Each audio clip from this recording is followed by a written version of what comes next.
Picture yourself walking down a typical residential street. You pass house number 1144. Logically, the next door should be 1145, but that address is across the street. Instead, your neighbor is 1146, and the house immediately after that, 1150. If you were to design a counting system from scratch, you would probably just number the buildings in order, 1, 2, 3, 4. To a human walking down the sidewalk, the way we actually assign addresses feels like broken math. These seemingly chaotic numerical jumps are the side effects of a mathematical framework designed to prevent a city from collapsing into a navigational mess. This 1762 map of Philadelphia illustrates what happens when a city lacks a standardized grid. In the mid-1700s, Philadelphia was expanding rapidly, but its property mapping was severely flawed. In 1763, surveyors Charles Mason and Jeremiah Dixon arrived to map the border between Pennsylvania and Maryland. Their starting point was a specific structure on the southern border of Philadelphia, the Plumstead-Huddle House. That survey produced the Mason-Dixon line. Yet despite being the anchor for one of the most significant geographical surveys in American history, the exact location of that house was lost for 250 years.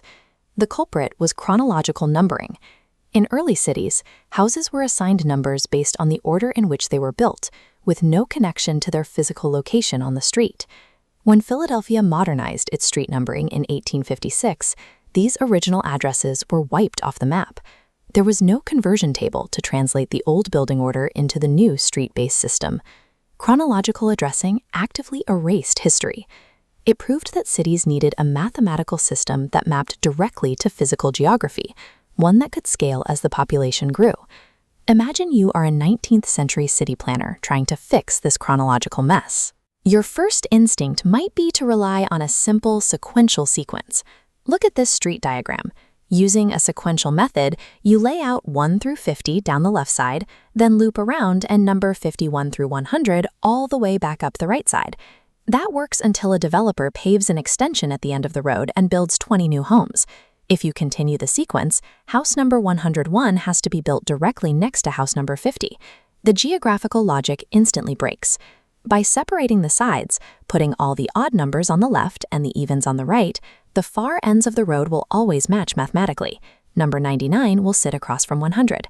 Alternating numbers are a vital engineering mechanism. They allow a street to easily expand into new territory without ever breaking the logic established blocks ago. That leaves our second anomaly: why a neighborhood street might jump from 1146 straight to 1150. This diagram illustrates a concept called virtual parcels. Before a single foundation is poured, city planners overlay the land with a grid of invisible slots. Each slot is pre-assigned a sequential address number. When construction begins, a property owner might decide to build a large home with a wide yard that physically spans across 2 or 3 of these virtual parcels. The physical house adopts the first underlying number as its official address. The remaining unused numbers are absorbed by the property and held in an invisible reserve. Skipped numbers act as a failsafe. If that large house is ever demolished and the land subdivided, the new homes already have whole numbers waiting for them, preventing the need for confusing fractions like 1146 and a half. Using the strict spatial rules of this modern grid, researchers finally returned to the unsolved mystery of the Mason-Dixon baseline. This 1683 property record helped teams use modern parcel mapping to trace deeds from the 1700s. They were able to eliminate impossible property claims and track the ownership of Joseph Huddle back to a single geographical point. This 1763 insurance survey provided the final evidence. The document detailed a specific 40-foot frontage on Cedar Street, which the team could correlate directly to modern parcel dimensions. By cross-referencing these historical measurements against the modern grid, surveyors calculated the precise GPS coordinates of the lost Plumstead Huddle House. This satellite overlay shows the starting point of the survey. The anchor of the Mason-Dixon line sits permanently buried directly beneath the northbound lanes of Interstate 95. An address functions as a predictive urban code. It establishes the scaffolding for decades of development while permanently indexing our location in history.